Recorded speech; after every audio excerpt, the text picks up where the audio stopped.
Subscribe कीजिए टेकी जयमीन को और बेल आइकन को दबाइए लेटेस्ट टेक्नोलॉजी वीडियो सबसे पहले देखने के लिए।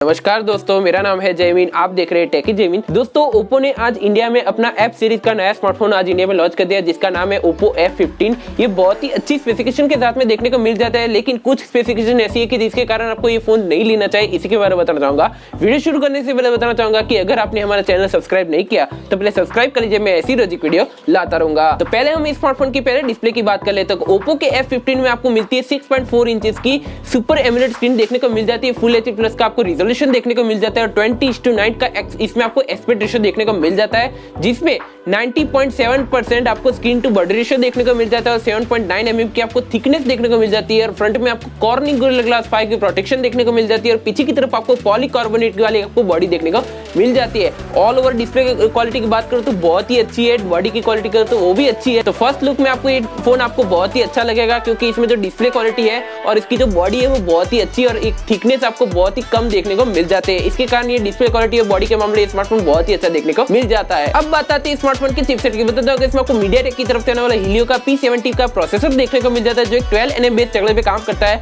ऑक्टा-कोर पावर है, 2.1 गीगाहर्ट्ज पे क्लॉक है। और बताता हूं इसमें आपको माली का G72 MP3 का आपको जीपीयू देखने को मिल जाता है। परफॉर्मेंस वाइज बात करें तो ये स्मार्टफोन बहुत ही अच्छा है। इसमें जो चिपसेट है वो आपको डिसेंट से आपको चिपसेट देखने को मिल जाता है।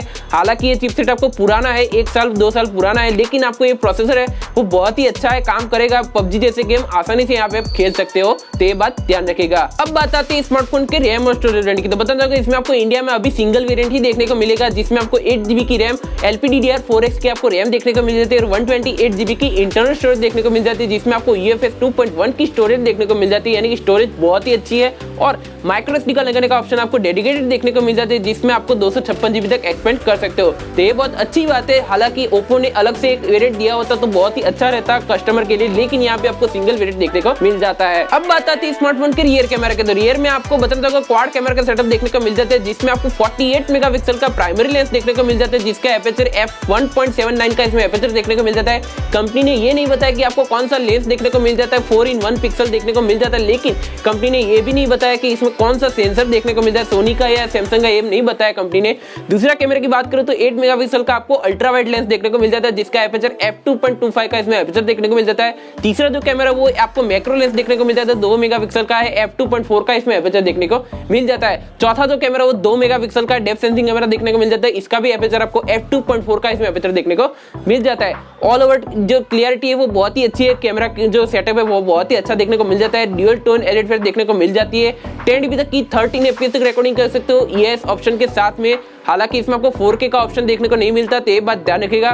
कैमरा के मामले में ये स्मार्टफोन बहुत ही अच्छा है, डिसेंट है, लेकिन अभी जो फिलहाल 2020 में जो भी स्मार्टफोन आपको मिलते हैं उसके मुकाबले ये थोड़ा सा पीछे हट जाता है। ऑल ओवर जो कैमरा है वो बहुत ही अच्छा है, लेकिन जो प्राइस के हिसाब से जो कैमरा है वो आपको अच्छा नहीं लगेगा, क्योंकि जो प्राइस है वो थोड़ी सी ओवर प्राइस हो जाती है, लेकिन जो आपको क्लियरिटी मिलती है वो बहुत ही अच्छी डिसेंट खासी देखने को मिल जाती है। अब बात आती है स्मार्टफोन के फ्रंट फेसिंग कैमरा की। तो बता दूं फ्रंट में आपको 16 मेगापिक्सल की सेल्फी देखने को मिल जाती है, f2.0 का इसमें एपर्चर देखने को मिल जाता है, HDR कैमरा और 10dB तक की 13 FPS तक रिकॉर्डिंग कर सकते हो। हालांकि ओप्पो का फोन है तो आपको सेल्फी कैमरा के मामले में कोई भी शिकायत का मौका देखने को नहीं मिलता। अब बात आती है स्मार्टफोन के बैटरी और सॉफ्टवेयर की। बता दूं इसमें आपको 4000 mAh की आपको टिपिकल आपको बैटरी देखने को मिल जाती है, जिसमें आपको वूक 3.0 का सपोर्ट देखने को मिल जाता है, यानी कि 20 वाट का फास्ट चार्जिंग का सपोर्ट देखने को मिल जाता है। तो ये बहुत अच्छी बात है कि आपको आधे घंटे में 50% चार्ज कर सकते हो, तो ये बहुत अच्छी बात है स्पीडिंग के मामले, चार्जिंग स्पीड के मामले में। अगर सॉफ्टवेयर की बात करें तो एंड्रॉइड 9 पे आउट ऑफ द बॉक्स देखने को मिल जाता है, जिसमें आपको ColorOS 6.1 का आपको कस्टमाइजेशन देखने को मिल जाता है। फ्यूचर में आपको ColorOS 7 के बेस पे आपको एंड्रॉइड 10 देखने को मिल जाएगा। अब बात आती है स्मार्टफोन के कनेक्टिविटी सेंसर की। बताता हूं इसमें आपको बहुत ही अच्छे खासे कनेक्टिविटी सेंसर के ऑप्शन देखने को मिल जाते हैं। नॉर्मल जो सेंसर वो सभी सेंसर देखने को मिल जाते हैं। इन डिस्प्ले फिंगरप्रिंट सेंसर का भी सपोर्ट देखने को मिल जाता है, यानी कि ये सुपर एमोलेड स्क्रीन है तो ऑब्वियसली इसमें आपको इन डिस्प्ले फिंगरप्रिंट सेंसर ही देखने को मिलेगा। टाइप सी का पोर्ट है, 3.5 mm का जैक देखने को मिल जाता है। ड्यूल आपको बताना होगा ड्यूल वोल्टी का और ड्यूल बैंड वाईफाई का सपोर्ट देखने को मिल जाता है और ट्रिपल स्लॉट है, 2 नैनो सिम और एक माइक्रो SD कार्ड एक साथ लगा सकते हो, तो ये बात ध्यान रखिएगा। ब्लूटूथ का 5.2 आपको देखने को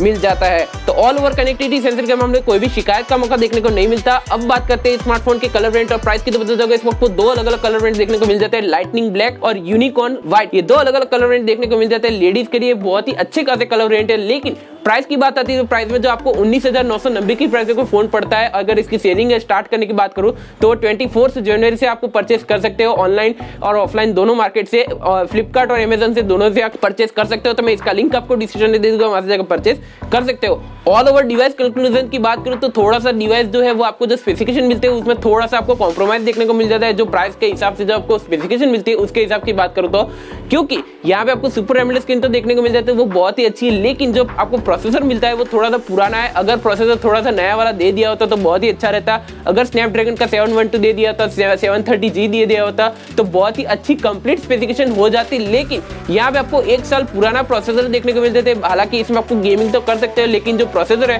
वो थोड़ा सा लो हो सकता है, क्योंकि जो अभी 1 साल हो गया तो आपको ये प्रोसेसर थोड़ा सा वीक हो जाएगा। तो ये बात ध्यान रखिएगा। अभी तक के जो स्मार्टफोन है वो आपको 64 मेगापिक्सल के क्वाड कैमरा सेटअप के साथ में मिलते हैं, लेकिन यहाँ पे आपको ओप्पो के F15 में आपको 48 मेगापिक्सल का क्वाड कैमरा सेटअप देखने को मिल जाता है। यानी कि जो ये कैमरा सेटअप है उसमें आपको 10,000 की रेंज में आपको स्मार्टफोन देखने को मिल सकता है, क्योंकि यहाँ पे जो कैमरा सेटअप है उसके हिसाब से बात कर रहा हूँ। अगर 64 मेगापिक्सल का कैमरा दे दिया होता तो आपको जो स्पेसिफिकेशन मिलती है उसमें कंप्लीट हो जाता है उसकी प्राइस के हिसाब से, तो ये बहुत अच्छी रहती। लेकिन यहाँ पे आपको 48 मेगापिक्सल का क्वाड कैमरा का सेटअप देखने को मिल जाता है। आप मुझे कमेंट सेक्शन में जरूर बताना कि आपको ओप्पो का F15 कैसा लगा है, 2020 में एग्जिस्ट करता है कि नहीं करता है, मुझे कमेंट सेक्शन में जरूर बताना। फिलहाल इस वीडियो में इतना ही दोस्तों। आपको वीडियो पसंद आए तो लाइक करें, शेयर करें, कमेंट करें, सब्सक्राइब करना मत भूलिए। मैं ऐसी रोज वीडियो लाता रहूंगा। धन्यवाद।